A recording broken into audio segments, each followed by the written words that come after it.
கர்த்தருக்கு ஸ்தோத்திரம். கர்த்தராகிய இயேசு கிறிஸ்துவின் இன்ப நாமத்தில் இனிய வாழ்த்துக்கள். இன்றைய தியானத்திற்காக தெரிந்து கொண்ட வேத பாகம் யோவான் எழுதின சுவிசேஷம் 5ஆம் அதிகாரம் 6ஆம் வசனம். படுத்திருந்த அவனை இயேசு கண்டு அவன் வெகு காலமாய் வியாதியஸ்தன் என்று அறிந்து அவனை நோக்கி, சொஸ்தமாக வேண்டுமென்று விரும்புகிறாயா என்று கேட்டார். நம்முடைய கர்த்தராகிய இயேசு கிறிஸ்து நம்முடைய வியாதிகளை எல்லாம் சுகமாக்குகிற தேவன்.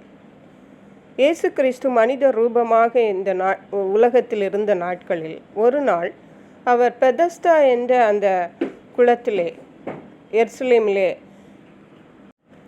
அந்த குளத்தின் அருகே வந்த பொழுது அங்கே அநேக வியாதியஸ்தர்கள் இருக்கிறதை பார்த்தார். அதாவது அந்த குளத்திலே ஒரு தேவதூதன் வந்து அந்த குளத்தை கலக்குவான். அப்போ அவன் கலக்கின பின்பு யார் முந்தி அந்த குளத்தில் இறங்குவானோ அவன் எப்பேற்பட்ட வியாதியஸ்தனாக இருந்தாலும் ஆவான். இதுதான் அங்கே நடந்து கொண்டிருந்த வழக்கமாக இருந்தது. ஒரு நாள் இயேசு கிறிஸ்து அந்த குளத்தின் அருகே வந்த பொழுது 38 வருஷம் வியாதியாயிருந்த ஒரு மனுஷன் அங்கே இருந்ததை பார்த்தார். அப்பொழுது அவன் வெகு காலமாய் அங்கே படுத்து கொண்டு இருந்தபடியால் இயேசு அவனை நோக்கி, சொஸ்தமாக வேண்டும் என்று விரும்புகிறாயா என்று கேட்டார். அவன் சொஸ்தமாக வேண்டும் என்பதற்காக தான் அங்கே படுத்திருக்கிறான். 38 வருடம் ஆன பிறகும் அவன் சோர்ந்து போகாமல் எப்படியாவது சுகம் கிடைக்க வேண்டும் என்று தான் அங்கே அவன் படுத்திருக்கிறான். ஆனாலும் இயேசு கேட்கிறார், நீ சொஸ்தமாக வேண்டும் என்று விரும்புகிறாயா என்று, உனக்கு விருப்பம் இருக்கிறதா என்று கேட்டார். அப்பொழுது அந்த வியாதியஸ்தன், ஆண்டவரே, தண்ணீரை கலக்கப்படும் பொழுது என்னை குளத்திலே கொண்டு போய் விடுவதற்கு ஒருவரும் இல்லை. நான் போகிறதற்கு முன்னே இன்னொருவன் இறங்கி விடுகிறான் என்றான். உடனே இயேசு, எழுந்திரு, உன் படுக்கையை எடுத்துக்கொண்டு நட என்றார்.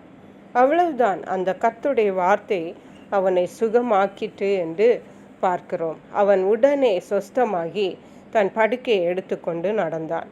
இங்கே கர்த்தருடைய பிள்ளைகளாகிய நாம் கவனிக்க வேண்டியது என்னவென்றால், வியாதியஸ்தர்களாய் இருந்தாலும், எந்த வியாதி எவ்வளவு காலம் நமக்கு இருந்தாலும், நமக்கு அந்த வியாதியிலிருந்து சுகமடைய வேண்டும் என்ற ஒரு விருப்பத்தை தேவன் எதிர்பார்க்கிறார். பரிசுத்த வேதாகமத்தில் அநேக இடங்களிலே இயேசு வியாதிகளை சுகமாக்குனதை பார்க்கிறோம். அநேக இடங்களிலே உன் விசுவாசம் உன்னை ரட்சித்தது என்றெல்லாம் தேவன் சொல்லுகிறார். விசுவாசத்தின்படி அவர்களுக்கு சுகத்தை கொடுத்ததை பார்க்கிறோம். ஆனால் இங்கே உன் விருப்பத்தின்படி விருப்பம் இருக்கிறதா என்று கேட்டார். பலருக்கும் அநேக நாள் வியாதிகள் இருக்கும் பொழுது சரி, அது இருந்துட்டு போகட்டும், கடைசி வரை இப்படிதான் என்று நினைத்து விடுகிறார்கள். அது அப்படி நினைக்கும் பொழுது அது தேவன் நம்மை சுகமாக்குற தெய்வீக சுகத்தை தடை பண்ணும் என்பதை நாம் தெரிந்து கொள்ள வேண்டும். ஆகவே சங்கீதங்களின் புஸ்தகத்திலே கூட தாவீது ராஜா சொல்லுகிறார், அவர் உமது மன விருப்பத்தின்படி உமக்கு தந்தருளுவாராக என்று. நம்முடைய மன விருப்பங்களை தேவன் நிறைவேற்றுகிறவராயிருக்கிறார். நம்முடைய வியாதியிலிருந்து நமக்கு சுகம் வேண்டும் என்ற மன விருப்பம் நமக்கு காணப்பட வேண்டும். அப்பொழுது தேவன் நமக்கு வியாதிகளை சுகமாக்குவார். அருமையான கர்த்தருடைய பிள்ளைகளை, வியாதிகளை மட்டுமல்ல, எந்த பிரச்சனைகளானாலும் நமக்கு அந்த பிரச்சனைகளிலிருந்து விடுதலை கிடைக்க வேண்டும் என்ற விருப்பத்தை நாம் உடையவர்களாக இருக்க வேண்டும். நாம் இயேசுவை நோக்கி பார்க்க வேண்டும். நிச்சயமாகவே எல்லா வியாதிகளையும் சுகமாக்க நம்முடைய தேவன் போதுமானவராயிருக்கிறார்.